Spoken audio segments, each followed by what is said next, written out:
Did you know that before the time of Noah, the entire world was wicked and corrupt? People had turned away from God and were doing only evil things. God looked down and saw that the world was full of violence and corruption, and he was deeply grieved.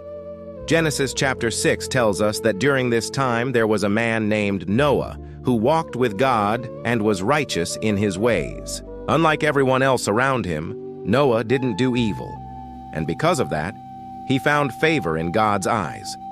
One day, God told Noah that because of all the evil and wickedness that he saw, he was going to send a great flood to cleanse the earth. But God wanted to save Noah and his family along with some animals so that they could repopulate the earth after the flood. So God told Noah to build a large boat called an ark. An ark was a boat that was used on the ancient Mesopotamian rivers. But this ark that God told Noah to build was much larger than any other ark that had been built before. God told him to make it 300 cubits long, 50 cubits wide, and 30 cubits high. That's about 450 feet long, 75 feet wide, and 45 feet tall. And this boat was to be made out of gopher wood, which was most likely cedar wood. And God told him to cover it with pitch.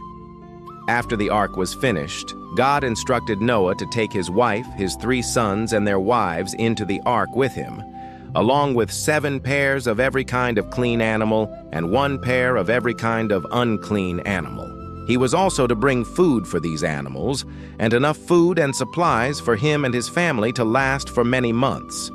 So for many months, Noah worked diligently to finish the ark, gathering the animals and storing the food. And when everything was ready, God told him to come into the ark with his family and the animals. Then God shut the door, and shortly after that, it began to rain. And it rained for 40 days and 40 nights. The rain fell so heavily and for so long that it covered the tops of the highest mountains. Every living thing that lived on the land died in the flood, except for Noah and his family and the animals in the ark. The flood waters stayed on the earth for 150 days. And then God started to dry up the earth. The ark floated around until finally it landed on the mountains of Ararat. After some time, Noah sent out a dove to see if the water had receded and the land was dry. But the dove couldn't find anywhere to land because there was still water everywhere. So it returned to the ark. Another time, Noah sent out a raven, but it never returned. Then Noah waited another 7 days and sent out the dove again. This time, the dove came back with an olive leaf in its mouth, which showed Noah that the earth was drying and there was land where the olive tree grew. After waiting another 7 days, Noah opened the window of the ark and with the help of his sons, let out the animals. They bowed down and worshipped God. Then Noah built an altar and offered a burnt offering to God.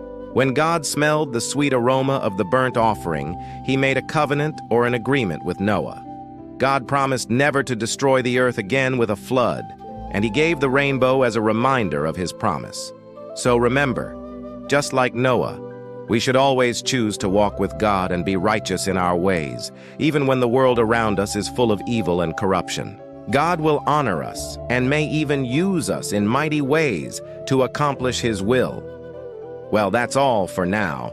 Until next time, remember, God loves you.